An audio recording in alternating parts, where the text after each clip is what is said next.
It is November 3rd, which means it is time for Godzilla Day.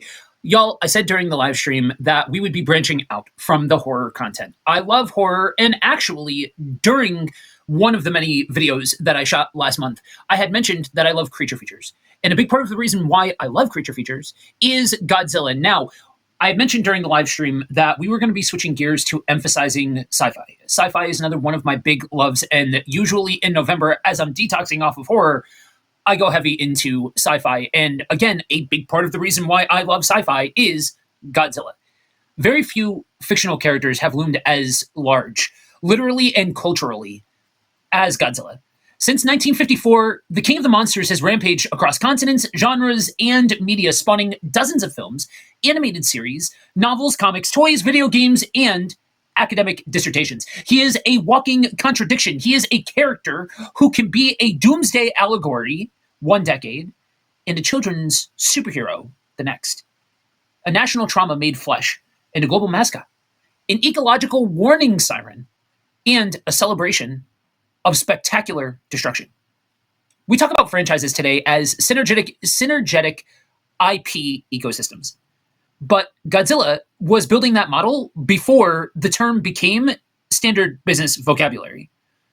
Understanding why Godzilla is such an important franchise means that we have to trace back how this colossal reptile with a nuclear backstory evolved through eras, technologies, and political moods, and why, when portrayed as a true threat, he remains one of cinema's most terrifying presences. Godzilla's genesis is inseparable from mid-20th century Japanese history. Less than a decade after the bombs dropped, Japan was rebuilding under the shadow of nuclear anxiety. And in March of 54, a bomb test off the coast accidentally irradiated the crew of a Japanese fishing boat, reigniting public fear all over again. And so the producer, the director, the special effects innovator, and the composer take that dread and that fear and turn it into a cinematic event in Gojira of 1954. The original film plays as a somber, almost neo-realistic disaster drama threaded with mythic terror. Godzilla is not a colorful dragon or a mythic yokai, but an unintended offspring of nuclear hubris, awakened and empowered by radiation. Honda frames him as a natural disaster with a moral charge. He's not evil per se, just indifferent and unstoppable. The effects, miniatures, optical composites, and Suitmation brought to life by performers give the destruction a tactile weight, while the score and Godzilla's iconic roar crafted from resin-coated gloves rubbed against contrabass strings and then distorted, carve a sonic signature as famous as the creature's silhouette. The finale, which introduces the oxygen destroyer device and the self-sacrifice to ensure it isn't weaponized, underlies the film's thesis: scientific power without ethical restraint yields monsters in both metaphorical and literal forms. Y'all, I spared you from me butchering a whole lot of names. It wasn't going to be pretty, so I avoided them. From the beginning, Godzilla embodied a cultural negotiation with technology and war and nature. That's one reason that the franchise has endured for as long as it has. It encodes fears that mutate with times, allowing new iterations to speak to new anxieties. That's part of the reason why we still get, really terrifying versions of Godzilla, even still today. For those of you that don't know, Godzilla's history is broken up into eras depending on who was creating the content at that time. We start off with the Showa era, from 1954 to 1975, from nightmare to national icon. The Showa era starts with the gravity of Gojira and evolves into a flamboyant pop spectacle in a lot of ways. After the raw horror of 1954, Toho pivoted.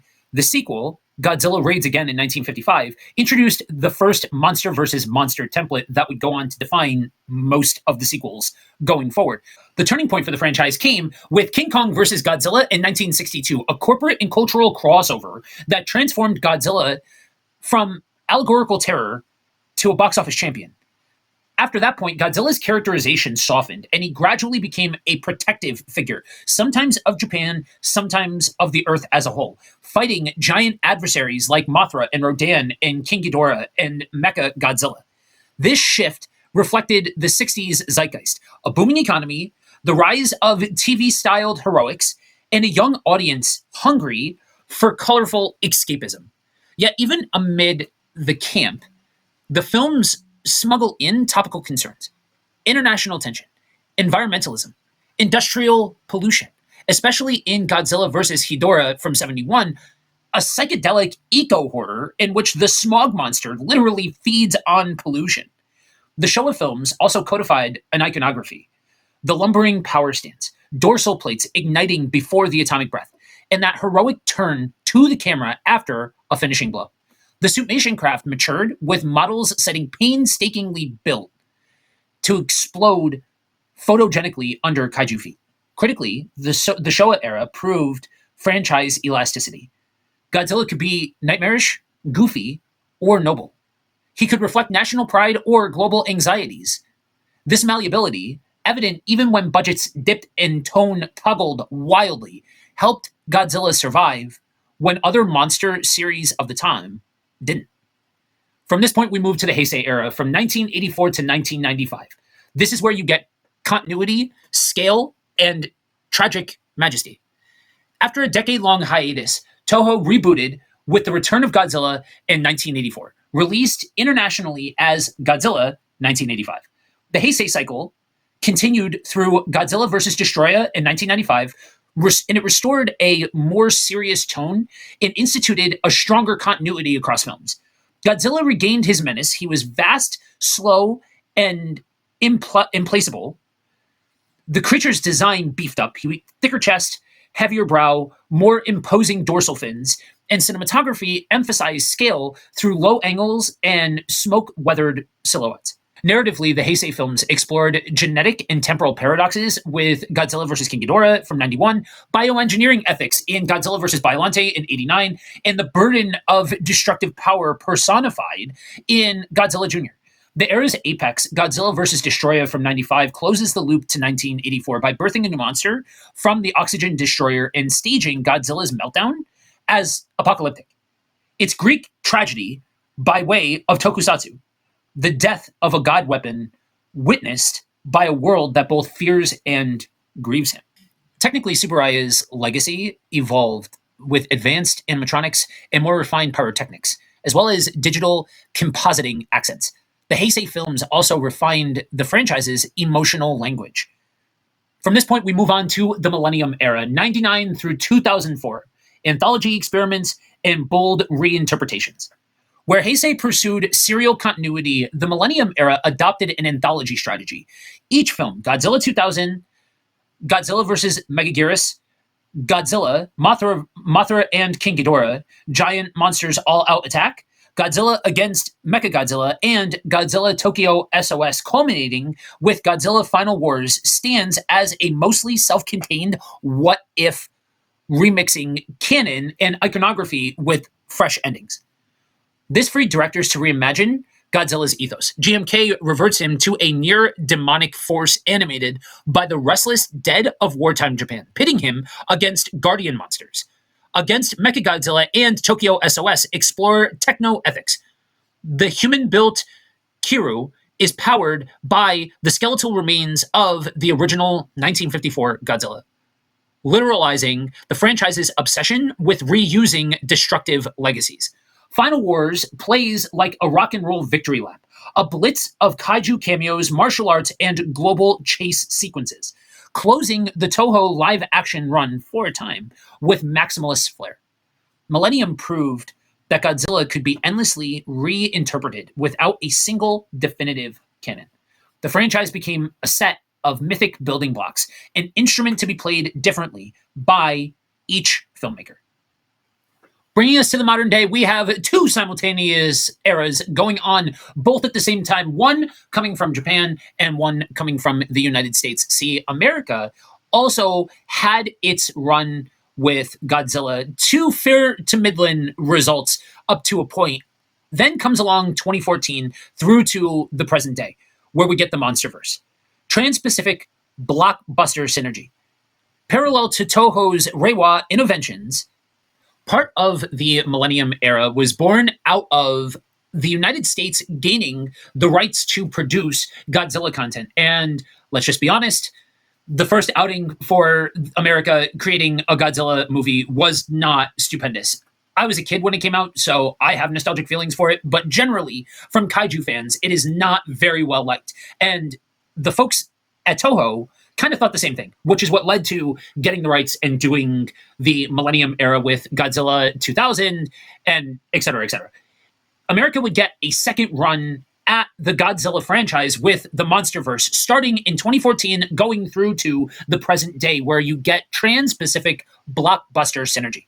See, parallel to Toho's Reiwa innovations, Legendary Pictures revived Godzilla for a global audience with the MonsterVerse. Gareth Edwards' Godzilla 2014 reintroduced the creature as an ancient apex predator, balancing Spielbergian withheld vision, suspense, with city-leveling mayhem. Kong Skull Island in 17 widened the mythos. Godzilla King of the Monsters in 19 delivered a pageant of Toho icons with operatic bombast.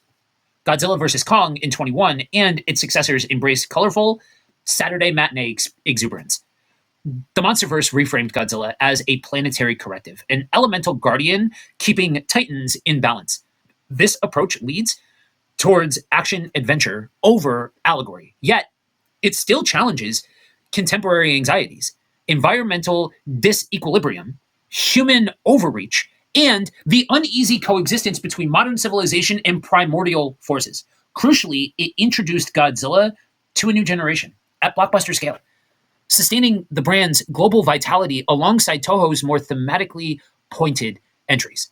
After a quiet period in live action, Toho returned with a seismic statement, Shin Godzilla, in 2016.